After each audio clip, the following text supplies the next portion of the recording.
Lesgeza indaba ze-1KZN TV ifundalo samkeliswa kaNgqulunga ngekubingelele mbukeli asikubhekele hamba phambili usuku namhlanje. IFP libhoboke ngelikaMthaniya nozwelonke umsholozi babaza ukukhula kwe-MK Party kanti yaqhubeka ukujikiswa obokufika esibhedlela.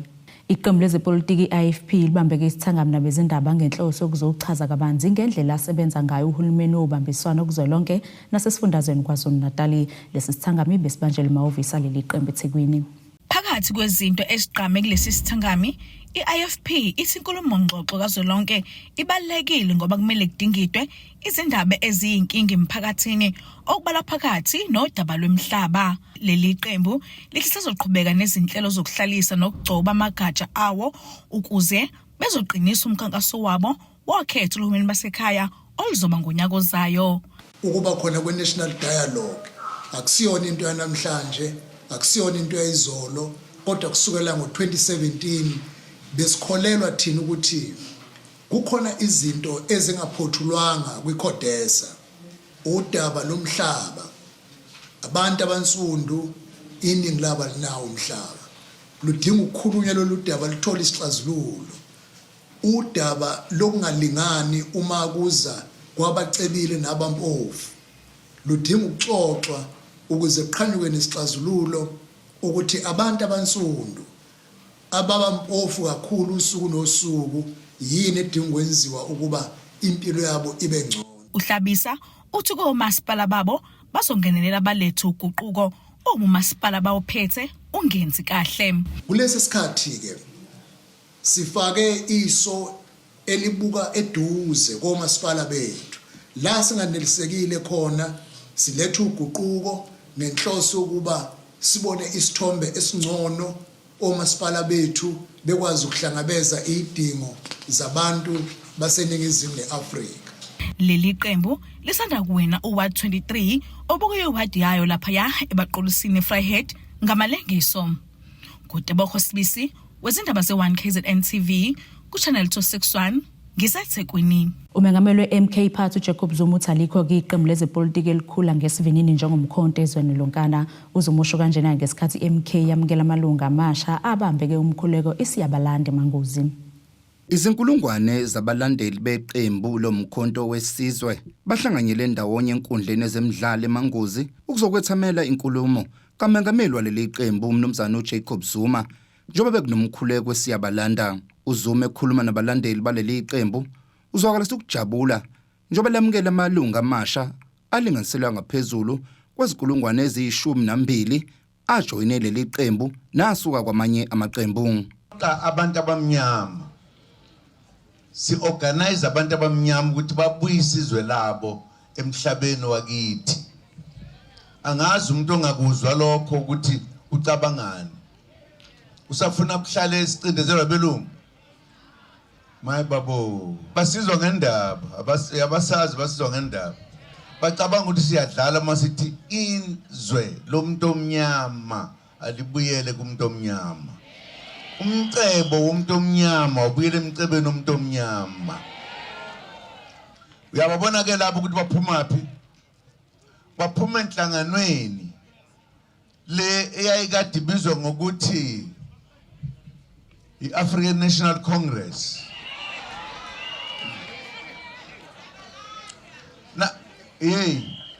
Bayabuya abantu bayabona ukuthi ayikho lento.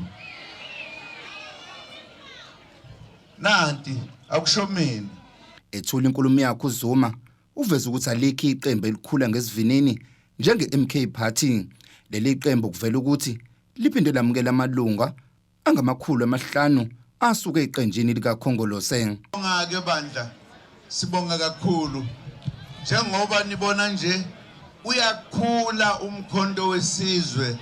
Ayikho inhlangano yake yakhula nje kumkhonto wesizwe la eSouth Africa. Kodwa iningi labantu basakhuluma ngoba abantu Nkosi yami abadeli bayabona ukuthi ilanga lishonile bacabanga ukuthi ekuseni bazoshonelwa ilanga. Udaba olusematheni oluthinta ungqongqoshe wamaphoyisa kuzwelonke uSenzo Mchunu ngezinsolo ezenziwa yilowo ongujeneni wamaphoyisa esifundazweni KwaZulu-Natal uNhlanhla Mkhwanazi alizange lisale ngaphandle kwinkulumo kaZuma. Ngela ukulungisa inhlangano yokhokho ebulawe izigebengu. Bakwezwa kuthiwa kukhona umuntu okuthiwa uminister kodwa uyena othumela abantu abobulala abantu. Ngake nakuzwa lokho. Angaze ngikuzwe. Kuzwa ngendaba njengoJesu. Amalunga aleli qembu angaphansi kwesifundo umkhanyakude abonakala ephuma ngomningi bawo nokuphoqa ukuthi akhishwe ehholo eMultipurpose. Umcimbi ugcina ubanjelwa enkundleni ezemidlalo ngenxa yobuningi. Izindabeni ze-1KZN TV kubikuthi abantu maphumulo eManguzi. Umndeni walowo wayengumholi we-ANC uChief Albert Luthuli uthi ke sagculisekile ngendlela okusingathwe ngayo ukuqalwa phansi kophenyo lokubulawa kwakhe. Lo mndeni usho lokhu ke ukhuluma nabezindaba ngesikhathi ke kuqhubeka umqhudelwano wokusubatha obuhlele kokubungaza impilo kaLuthuli eGroutville eStenga ngempela sonto. Inkosi uLuthuli yadlula emhlabeni ngomhla ka-21 kuJulayi ngo-1967 eneminyaka engu-69 ubudala njengoba azalwa ngonyaka u-1898. Lo mdlalo wokugijima uba minyaka yonke kanti kulonyaka ungowesishagalolunye wabakhona. Ekhuluma nabezindaba oyilungu lomndeni uthi ke bajabulisa ukubona lo mgijimo udlondlobala. Uthi kulonyaka uhluke kakhulu ngoba baphinde babungaza nokuqaliswa phansi kophenyo kokubulawa kwakhe inkosi uLuthuli njengoba lo mndeni ukuveza ukuthi uyaqinisekisa ukuthi uLuthuli akashayiswanga isitimela kepha wabulawa. Impela uphenyo lokushona kababa lusemgqeni luzovulwa futhi ngo-October.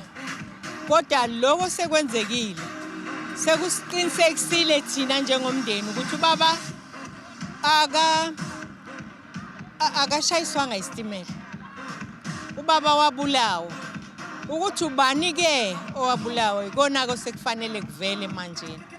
Lo mcimbi ubuxhaswa uMasipala eKwaDukuza kanye nezinye izinhlaka.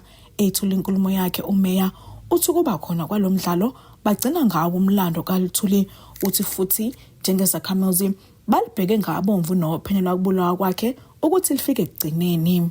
Siyibonile iqala i-inquest, siyafisa ukuthi nathi sithole iclosure as the people of KwaDukuza ukuthi what really transpired. Akwazi ukuthi kuthiwe ubaba wethu, upresident wethu, ichief yethu yatholakala lapha ngendlela ayitholakale ngayo inamanxeba kodwa bese kuthiwa yashawa isitimela. Siyafisa ukuthi really iclosure siyithole njengomndeni wakwaDukuza. Lo mdlalo wokugijima ubufaka ulusha, izaguga nabaholi bomphakathi. Ingisiza ipressure yami iyehla mangoko. Njalo ngolesithathu ngiyawokha eholo. Ingisizakala kakhulu. Namadola bengiphatha asangiphathi ngizizwa ngiactive. Ekseni bengizizwa ngikhathele kodwa ngihambe ngaza ngafika ukukhathala wami kuphelile ngaza ngabuya. Ngisizwa ngingakhathele. Ngiyabakhuthaza nontanga yethu ukuthi abawokhe beye emaholo bejime kuyasiza kupressure nakushukela. Sidle izinto enomsoco, carroti, imfino, spinashi, sizoba right, singahlali sithothobele singogogo. Uphenyo ngokubulawa kaLuthuli luzoqhubeka ngo-October kuwona lo nyaka enkantolo enkulu ePietermaritzburg. Godebo Sibisi wezindaba ze-1KZN TV kuChannel 261 ngeGroutville KwaDukuza. Izakhamuzi zakuleli ke ezithathe isinyathelo sokuxoxa bokufika bangenazi izimvume ezithi ke ziphokophelele ukubona ke izinsiza zilekelela abantu abafanele. Lezakhamuzi ke bezivimbe esibhedlela noDeli Mgungundlovu lapho kujikiswe khona ke bokufika bangenawo amaphepha ezimvume. Izakhamizi zakuleli eziyingxenye yomkhankaso obizwa ngeMarch and March osungule obengumsakazi uJesinta Ngobesezuma zigasele esibhedlela iNodale namuhla ziyokhipha iziguli zabokufika ezingenawo amaphepha nezimvume zokuba kuleli. South African ayasafarisha when it comes to ama-clinic nezibhedlela. Kwangangokuthi uthothi ogogo nomama bafike ekseni kakhulu la mhlawumbe bafika o5 but kwesinye isikhathi bake bahamba uthothi nosiza abalitholile. Mesithola inkinga uthola ukuthi kunabantu bokufika and abangekho la ngokungemthetho la eSouth Africa ezweni lethu. So okuyibona abagcina sebethatha indawo yabantu South Africa bathola medication igcina sekuba ne shortage ama medication. Siphinde sathola ke nezikhalazo evela konesi odokotela kanye nje nabasebenzi basezibhedlela as a whole ukuthi ba end up sebesebenza ama long hours babe overworked ekugcineni uthothi iservice kwabona basayipushi ngendlela eright uthothi umuntu usuyafica usethethisa ugogo ukhipha ienga kuyena ngenxa yokuthi ulokho esebenzile mhlawumbe isikhathi eside akasatholi nanesikhathi sokudla esiright, so they end up like be provide a bad service kubantu ekumele ngabe bayabasiza. Laba bathi bazoqinisekisa ukuthi umthetho sisekelo uyalandelwa. Silana ke kuzo enforce ke ilaw ya section 27 Immigrant Act eshoyo ukuthi iSouth Africa a citizen inelungelo to challenge misuse ama public funds. So njengoba siwumarch and march ke sizile la bese siqalile nakwezinye indawo khona okokuqala sifika la eNodale but esikese saqala ku East Boom Street. Bathi izibhedlela nemtholampilo zigcwele ngokweqile. Njengamanje sithi sina no to illegal immigrant abafika ezibhedlela zethu bazofuna ama services manje. Okwase South Africa ukwabantu base South Africa. Lokho nje fanele kucace kube clear. Basikwazi ukubavumela ukuthi benze kanje. And wesike kunako konke bayadelela ngalendlela. Khona nje osuka manje uthi wakambanjwa. Sisisho isakazo sakambanjwa kasisho uthi haya kunandaba ngizohamba ngiyongena ngale. Uyabona isibhedlela sikhulu. Umsunguli walomkhankaso nobe sakaza kumsakazo iVuma FM uJesinta Ngobese Zuma uxoshiwe emsebenzini kanti izinsolo zikhomba lowo ongqongqoshe wezempilo kusifundazwe kwaZulu-Natal uNowagugu Simelane kanti umnyango wakhe uphawulile ngalolu daba. Umnyango wezempilo kwaZulu-Natal noma ungqongqoshe oholayo akakwazi ukuthi angenelele ezindabeni zokuqashwa kwabantu enhlanganweni zabo noma enkampanini abayisebenzelayo. Ezindabeni iz1 KZN-TV nguAyanda Dube kusemgungundlovu. Asike sisishelele etolo sibasiqhubeke nazo indaba zethu.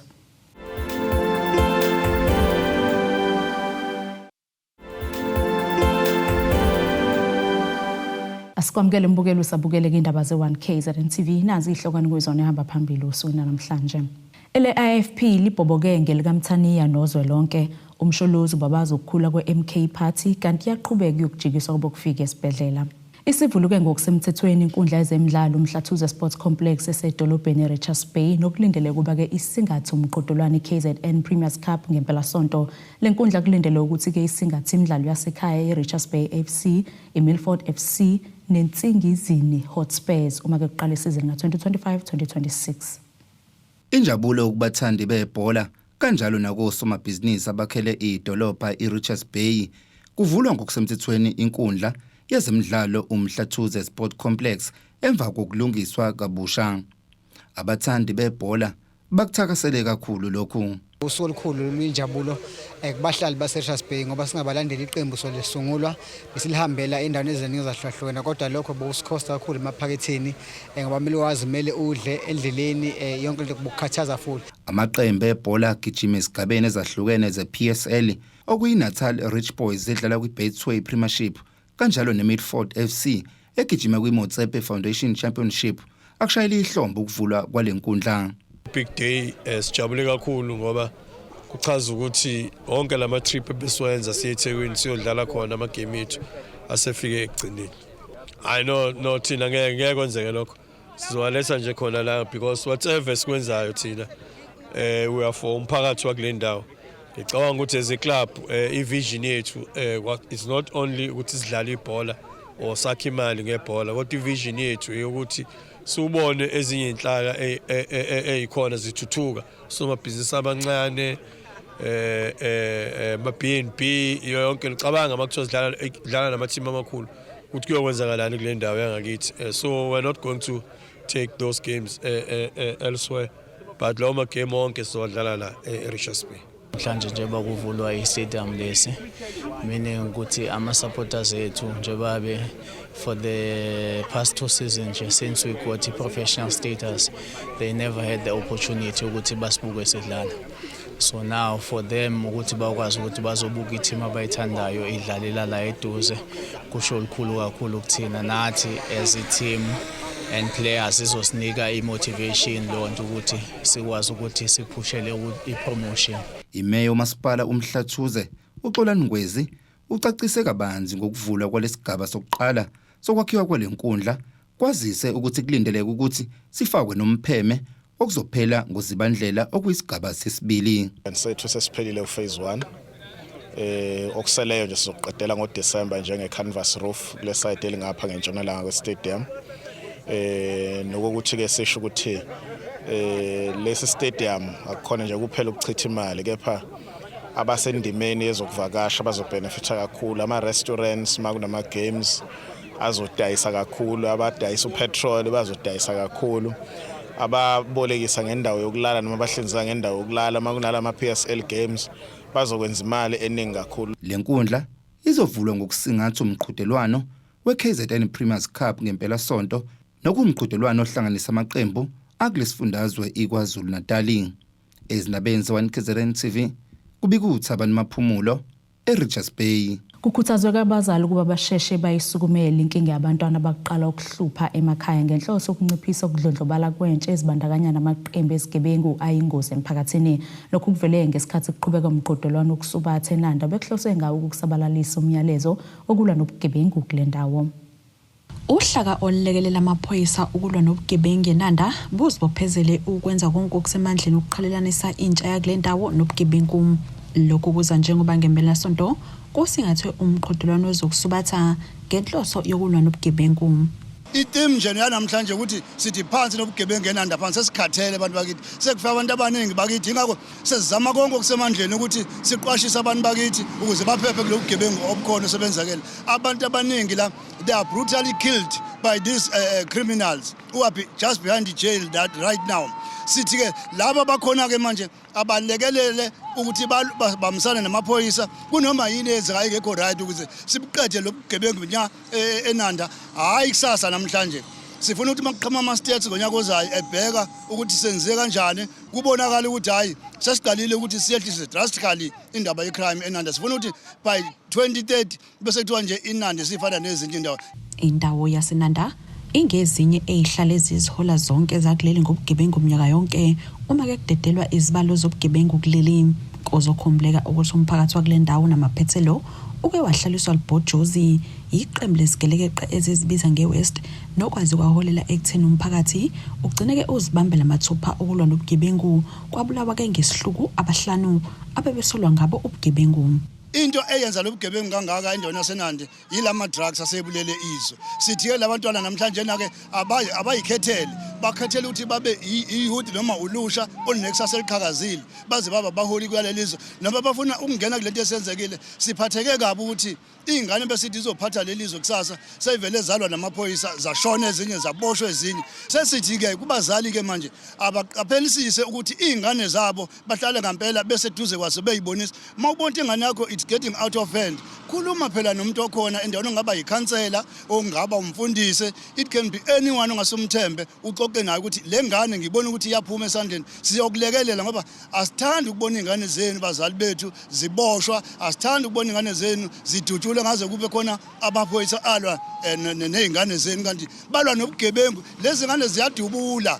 Ngaphandle kokuqhudelana ngokusubatha bekunabaqhudelana kwikarati kanye neminye imidlalo eyahlukahlukene kanti ke lo mqhudelwano ube nesasasa emphakathini. Lokho abakwenzile ngiyacabanga ukuthi nobugebengu la eNanda mhlambe kungehla abantu bangabona izinto ezinhle ezenziwayo umphakathi waseNanda.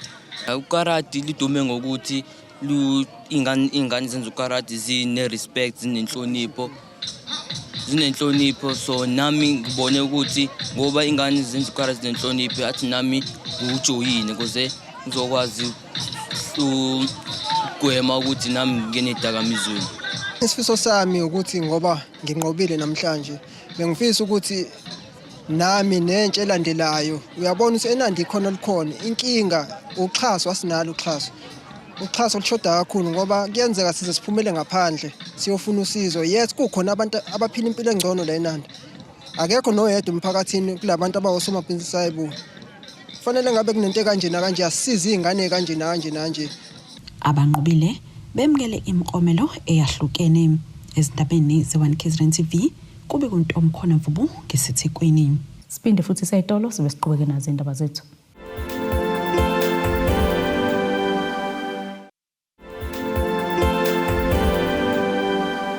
TV sikhumbuza abakwizwana behamba phambili usukwini namhlanje. IFP libhoboke ngelikamthaniya nozwelonke umsholozi babaza ukukhula kweMK Party kanti yaqhubeka ukujikiswa kubokufika esibhedlela. Ake sibheke ngosini yazomnotho. Irandi lakuleli lu 17.70 cent maqhathiso nedola lasemelika libo 23.80 cent maqhathiso pound waseBritain libo 20.60 cent maqhathiso neeuro igolide lona lu 3064.80 cent ounce wona ngahluzwe wona u69.28 cents umphongolo. Ake sibheke ngosini yezemidlalo. Iqembu lesizwe labesifazane lakuleli kwibhola likanobhutshuzwayo Banyana lokhu ke liqhubekile nokushaya into ecokeme kwimidlalo yeCAF Women's Africa Cup kulandeleka ukwehlula iSenegal ngempela sonto sekukhahlelo ke amapenalty unozinto Banyana uAndile Dlamini uyena ke uphenduka iqhawe kulomdlalo ngokubamba ke amapenalty amabili okuphethe ngokuthi banqobe ngamagoli amane kwelilodwa esigabeni esilandelayo salomqhudelwano Banyana izotholana phezulu ke neqembu lesizwe laseNigeria kumdlalo olandelayo wokuhlungela ukuya kwamanqamo. Nasikisimo sezulu sakusasa singalendeleka.